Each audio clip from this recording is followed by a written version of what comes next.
और तस्वीरें आप देख रहे हैं जहां अमित शाह पहुंचे हुए हैं। संकल्प पत्र पार्ट 3 आज जारी कर दिया गया है बीजेपी का। प्रदेश भारतीय जनता पार्टी की इस प्रेस वार्ता में आप सभी का स्वागत है। जैसा कि आप जानते हैं,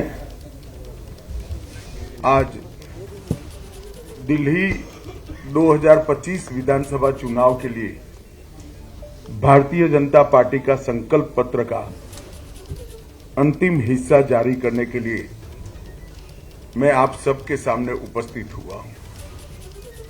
जैसे कि भारतीय जनता पार्टी की परंपरा है, हम चुनाव को बहुत गंभीरता के साथ लेते हैं।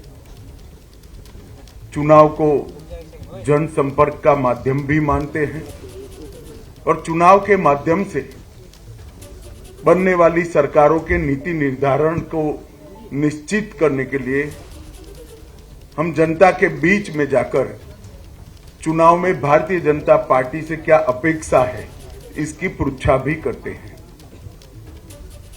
मैं अन्य दलों के नाम दिए बगैर इतना जरूर बताना चाहता हूं कि भारतीय जनता पार्टी के लिए संकल्प पत्र विश्वास का सवाल होता है और करने वाले कामों की सूची होता है। ये कोरे वादे नहीं होते हैं। और विशेषकर 2014 से नरेंद्र मोदी जी ने इस देश के अंदर पॉलिटिक्स ऑफ परफॉर्मेंस को एस्टैब्लिश किया है और भारतीय जनता पार्टी ने जितने भी विधानसभाओं के और लोकसभा के 3 चुनाव आए, उसमें जो वादे किए हैं वो पूरा करने का गंभीरता से प्रयास किया है। हमारा ट्रैक रिकॉर्ड है। इसलिए दिल्ली प्रदेश भारतीय जनता पार्टी ने महिलाओं के साथ, युवाओं के साथ, जे क्लस्टर के निवासियों के साथ, असंगठित मजदूरों के साथ, मध्यम आय वर्ग के लोगों के साथ, पेशेवरों के साथ, व्यापारियों के साथ, झुग्गी झोपड़ी के लोगों के साथ ठेठ नीचे जाकर कंसल्टेशन कर सुझाव प्राप्त करने का काम किया है। अलग अलग प्रकार के 1,08,000 लोगों ने अपना सुझाव देना मुनासिब समझा। 62 प्रकार की अलग अलग समूहों की बैठक की गई और 12,000 से ज्यादा 41 LED वान के माध्यम से ग्रुप मीटिंगों में हमने सुझाव मांगे और ये सुझाव दिल्ली का बजट और दिल्ली की रिक्वायरमेंट, ये तीनों को ध्यान में रखकर ये हमारा संपूर्ण संकल्प पत्र बना है, जिसको हमारे राष्ट्रीय अध्यक्ष जी ने पहले चरण में घोषित किया, उसके बाद श्री अनुराग ठाकुर जी ने घोषित किया और आज पूरा संकल्प पत्र तीसरे चरण के साथ यहां आपके सामने रख रहा हूं मैं। मित्रों, इसके पहले मैं दिल्ली की चुनाव के मुद्दों के बारे में भी जरूर बात करना चाहता हूं।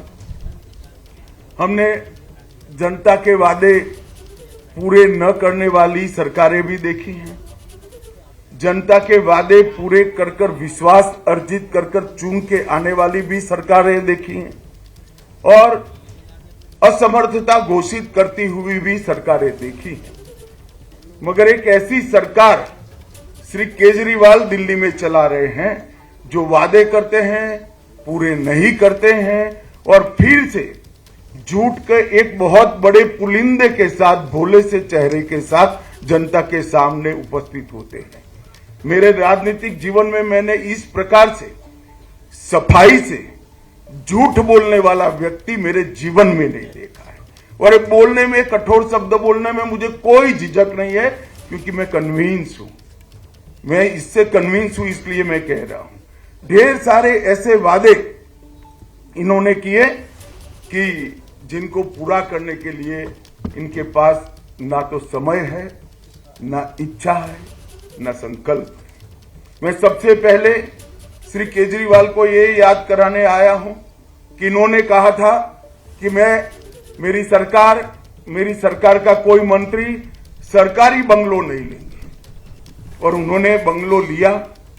10 साल से रह रहे हैं, बंगलो लिया तब तक तो ठीक है, 51 करोड़ से ज्यादा खर्च कर 50,000 गज का 4 बंगलों को मर्ज कर एक शीश महल बनाया, जिसमें 6 करोड़ के डिजाइनर मार्बल है, 4 से 6 करोड़ के मोटराइज पर्दे हैं, 70 लाख के ऑटोमेटिक दरवाजे हैं, 16 स्मार्ट टीवी 64 लाख रुपए के हैं, 50 लाख की कालीन बिछाई गई है, सजावटी पिल्लर 36 लाख से सजावट की गई है, रिक्लाइनर सोफा 10 लाख रुपए का है।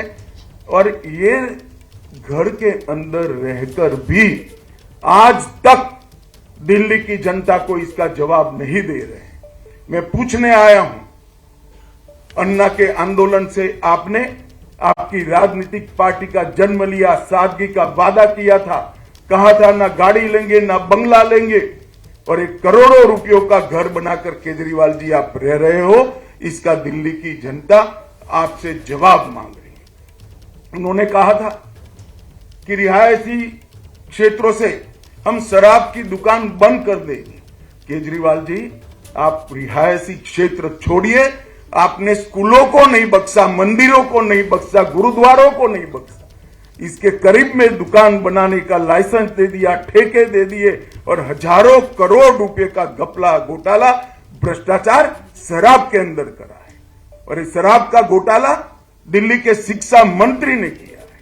देश भर में कई घोटाले हुए, मगर मैंने किसी शिक्षा मंत्री को शराब का घोटाला करते हुए नहीं देखा। और जब वो जेल में गए तब मॉरल ग्राउंड पर इस्तीफा देने की जगह गर्व से एज अ मुख्यमंत्री अंदर जेल में भी रहे।